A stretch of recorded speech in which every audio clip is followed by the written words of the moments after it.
Hey everyone, welcome back to my YouTube channel. So पिछले 4-5 दिन से मैं अपना बाइक निकाल ही नहीं पा रहा हूँ क्योंकि क्लाइमेट इतनी ज़्यादा ख़राब थी यहाँ की।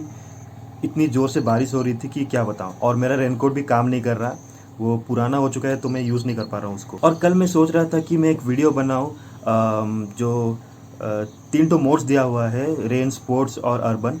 उसमें से रेन मोड में बारिश में कैसे काम करता है वो आपको मैं दिखा सकूं। लेकिन क्या करें, कल एक्चुअली करंट नहीं था और मैं अपना एक्शन कैमरा का चार्ज भी नहीं कर पाया हूँ, सो वीडियो नहीं बनाया। तो आज मैं सोच रहा हूँ कि आज मैं आपको मैंने जो 118 किलोमीटर पर आवर स्पीड पे जो बाइक चलाई है, उसके बाद बाइक्स में क्या क्या प्रॉब्लम आया है मैं वो आपको बताऊंगा। और अगर इस चैनल पे आप नए हो तो प्लीज़ चैनल को सब्सक्राइब जरूर करना और कमेंट में ज़रूर बताना कि आपको ये वीडियो सब कैसे लगती है। तो चलिए अब मैं अपना बाइक का कॉल स्टार्ट करूँगा क्योंकि 4-5 दिन से अब बाइक पूरा एकदम बंद पड़ा है। मैंने एक बार भी स्टार्ट नहीं किया, तो देखते हैं कॉल स्टार्ट कैसे होता है। उसके बाद मैं आपको आगे की बात बताऊँगा।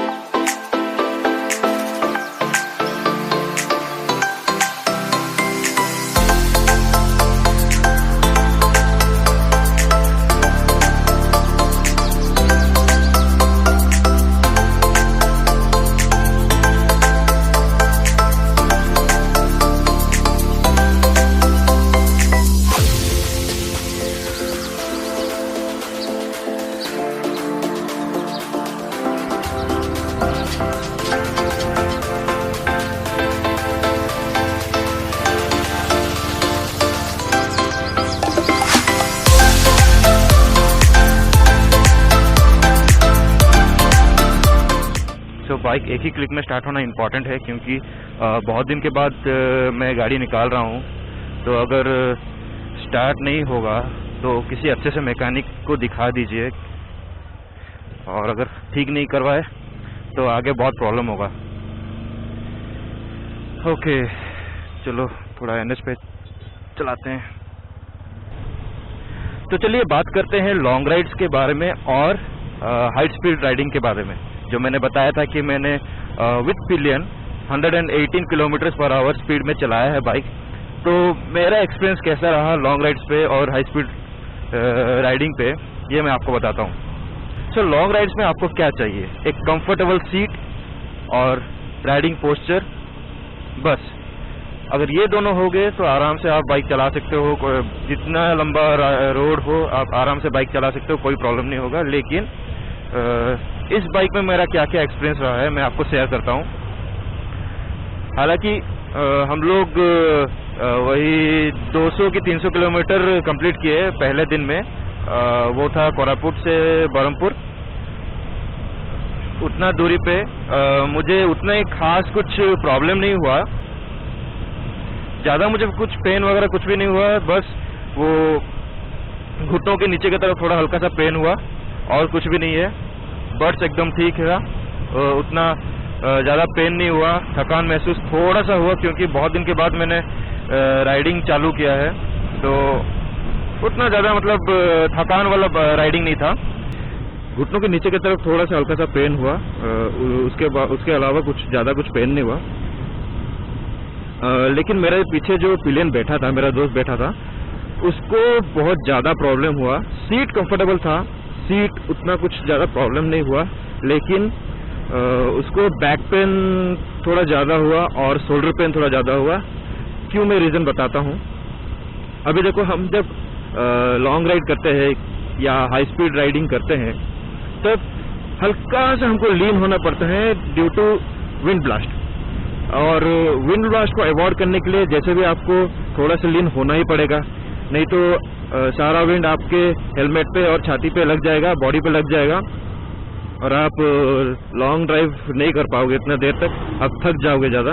उसके बाद मेरे दोस्त ने बैग पहना था, बैग कैरी किया था, तो उसी की वजह से मैं जैसे ही स्पीड चलाने लगा तो मुझे तो लीन होना पड़ेगा क्योंकि मुझे एयर ब्लास्ट और विंड ब्लास्ट से मुझे बचना है, तो उसके लिए मुझे लीन होना पड़ेगा। मैं जैसे लीन हुआ तो मेरे आगे जितना भी हवा आ रहा था वो सारा हवा जाके पिलियन के बॉडी पे जाके लगा, बॉडी पे और हेलमेट पे जाके लगा। तो उसके हिसाब से उसको भी लीन होना पड़ा, और होना पड़ेगा ही, क्योंकि बाइक स्पीड में थी, और अगर लीन नहीं हो गए तो उसका गिरने का चांसेस बहुत ज़्यादा हो जाएगा, क्योंकि ग्रैब रेल्स पीछे की तरफ है और होल्डिंग ए बैग, ग्रैब रेल पकड़ना थोड़ा सा मुश्किल होगा और ज़्यादा टाइट फील करवाएगा। तो उसी के लिए वो थोड़ा आगे लीन हुआ बैग कैरी करके, तो उसी की वजह से उसको बैक पेन हुआ और वही शोल्डर पेन हुआ। हाँ, अगर वो बैक पे मतलब बैग पहना नहीं होगा, ऐसे ही नॉर्मल बैठा होगा, तो कुछ देर, मैं बता रहा हूँ भाई, कुछ देर तक ऐसे मतलब 200 किलोमीटर तक वो आराम से बैठेगा, कोई प्रॉब्लम नहीं होगा। Still it's a sports bike man, और आप स्पोर्ट्स बाइक पे आप लॉन्ग टूरिंग करोगे तो इतना तो प्रॉब्लम होगा ही, क्योंकि ज़्यादातर स्पोर्ट्स बाइक में उसका पोजीशन मतलब टक इन करना पड़ेगा एनी हाउ। अगर आप टक इन नहीं करोगे, ऐसे झुकोगे नहीं, लीन नहीं होगे, तो कोई मतलब ही नहीं है। आपके आगे जितना भी हवा आता होगा वो आपके सामने ही ब्लॉक हो जाएगा और आप पीछे की तरफ ढकेले जाओगे, तो हाई स्पीड में उतना ज़्यादा मज़ा नहीं आएगा। और कोई लोग क्या करते हैं कि जब वो ऐसे स्पोर्ट्स बाइक चलाते हैं तो उनका हाथ स्ट्रेट रहता है। स्ट्रेट क्यों रखना है भाई? अगर तुम स्ट्रेट रखोगे तो उतना स्पीड और उतना अच्छा पोस्चर से आप गाड़ी चला नहीं पाओगे, उतना स्पीड आप बिल्ड नहीं कर पाओगे। हमेशा अगर स्पोर्ट्स बाइक चलाते हो तो अपने हाथों को थोड़ा सा आगे झुकाना पड़ेगा, मतलब स्ट्रेट नहीं रख के एंगल करके हैंडल को पकड़ना पड़ेगा, तभी जाके आप एक स्पोर्ट्स बाइक को अच्छी तरह से चला सकोगे। बाकी ये सब आपके ऊपर है, आपको किस तरह अपने बाइक को चलाना है ये आप ही के ऊपर है, लेकिन मेरे हिसाब से ऐसा चलाना सबसे ज़्यादा कंफर्टेबल रहेगा स्पोर्ट्स बाइक को चलाने के लिए। अब बारी आती है हाई स्पीड राइडिंग में।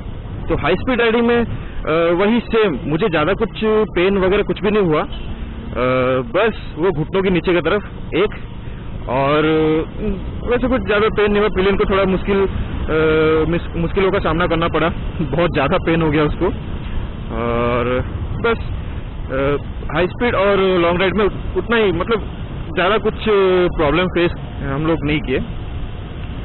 अब है गाड़ी के बारे में। तो गाड़ी के बारे में क्या बताऊं, दो तो ऐसे ही प्रॉब्लम्स आई जो मैं एक्सपेक्ट नहीं कर रहा था। हालांकि वो छोटी छोटी प्रॉब्लम है, फिर भी मैं आपको बता देता हूं। जब हम लोग रिटर्न आ रहे थे, हम लोग भुवनेश्वर से कोरापुट आ रहे थे, तब क्या हुआ कि हम लोगों ने स्पीड चलाई, कम से कम मैं तो आपको बता चुका हूँ 118 किलोमीटर पर आवर स्पीड पे चला रहा था बाइक में। उसके बाद एक जगह हम लोग रुके, क्योंकि बारिश होने वाली थी, तो हम लोग एक जगह पे रुके। मैंने कुछ आवाज़ सुनाई दी मुझे। एक जगह पे हम लोग रुके, मुझे लगा कुछ आवाज़ सुनाई दे रही है बाइक पे, तो एक बार मैं चेक करता हूँ चेन को।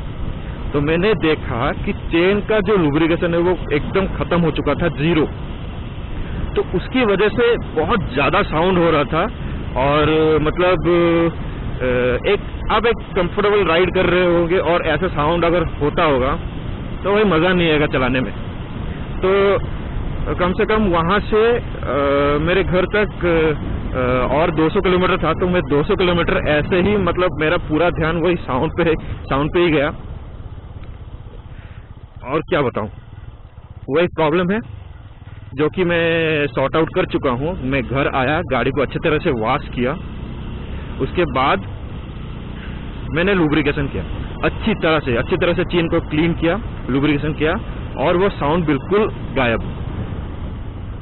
सो आपका अगर ओपन चेन सिस्टम है, आपका अगर स्पोर्ट्स बाइक है उसमें ओपन चेन सिस्टम होगा ही, तो उसको मेंटेन करने के लिए आपको हर 400 किलोमीटर के बाद क्लीन करके उसको लुब्रिकेशन करना पड़ेगा। नहीं तो भाई मेरे जैसे प्रॉब्लम होगा। मैंने बीच में कोई लुब्रिकेशन नहीं किया था, बस ऐसे ही चलाते गया और आते वक्त चेन साउंड हुआ, और बहुत बुरी तरह साउंड होता है भाई, बहुत बुरी तरह से साउंड होता है। ये तो हुआ चेन का। अब बारी है दूसरे प्रॉब्लम का। तो दूसरे प्रॉब्लम में ये जो साइड मिरर है ना, ये साइड मिरर पता नहीं कैसा लूज हो गया। मैंने एक बार इसको टाइट करवाया था, लेकिन बहुत ही ज्यादा लूज हो गया था। मुझे इतना डिस्टर्ब किया रास्ते भर में। बीच में कहीं गैरेज मिला मुझे, वहां पे जाके मैंने इसको ठीक करवाया, फिर भी ये लूज हो गया। उसके बाद में जैसे तैसे करके इसको टाइट करवाया, फिर सर्विस सेंटर गया, उसको बोला कि ऐसा प्रॉब्लम आ रहा है। तो उसने क्या किया, ये जो बोल्ट है ये इसको चेंज करवाया। वो शायद वो वर्न आउट हो गया था, उसकी वजह से ऐसा प्रॉब्लम आ रहा है, लेकिन ये सॉर्टेड हो गया। ये हर किसी को मतलब हर किसी के पास ऐसा प्रॉब्लम नहीं आता।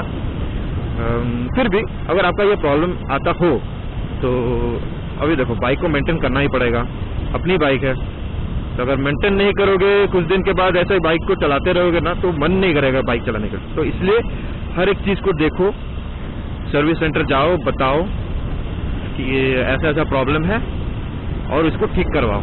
गाड़ी को एकदम हैप्पी इंजन रखना है, पूरा हैप्पी रखना है, तब जाके चलाने का मजा ही कुछ और होगा। तो ये दो प्रॉब्लम था, बाकी गाड़ी एक नंबर है, मुझे कोई प्रॉब्लम नहीं हुआ। बीच में मैंने अपना माइलेज टेस्ट करवाया था। माइलेज टेस्ट मतलब मैं अपना अप्रॉक्स हिसाब लगाया था।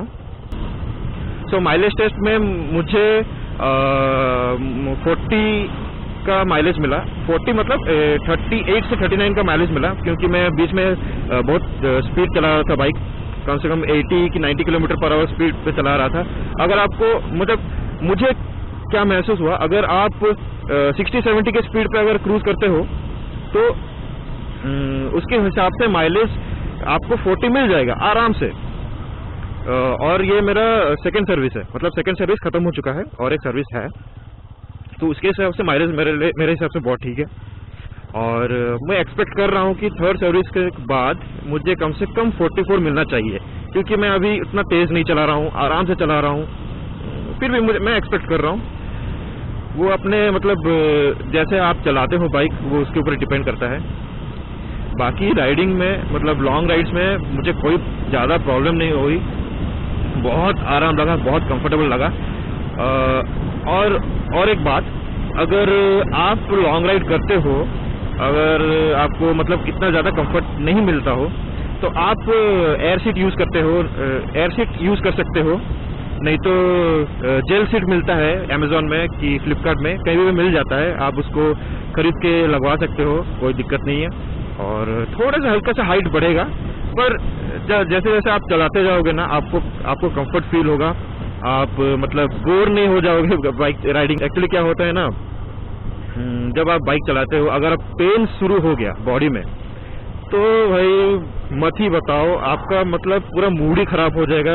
आप बोलोगे क्यों चलाया इतना दूर फालतू का, मतलब मन ही नहीं हो रहा है बाइक चलाने में, इतना ज़्यादा पेन हो रहा है, मैं नेक्स्ट टाइम और नहीं जाऊँगा। सो इस सब को मतलब नेगलेक्ट करने के लिए आपको कंफर्ट इम्पॉर्टेंट है बाइक में, और राइडिंग पोस्चर इम्पॉर्टेंट है। और मेक श्योर कि आप ज़्यादा वेट ना उठाएं, मतलब वेट कैरी ना करें अपने ऊपर। बाइक में अगर आप लोड करते हो तो वो कोई प्रॉब्लम नहीं है, बाकी अपने ऊपर कैरी ना करें तो आपको एक कंफर्टेबल राइड मिलेगी। और बस इतना ही। अगर इस चैनल पे आप नए हो तो प्लीज़ सब्सक्राइब करना, बेल आइकन दबाना, शेयर ज़रूर करना, और लाइक एंड कमेंट में ज़रूर बताना है कि आपका क्या एक्सपीरियंस रहा है लॉन्ग राइड और हाई स्पीड राइडिंग में। मिलते हैं अगले वीडियो में, तब तक के लिए bye bye, see you, tata. This is Lambodar signing of.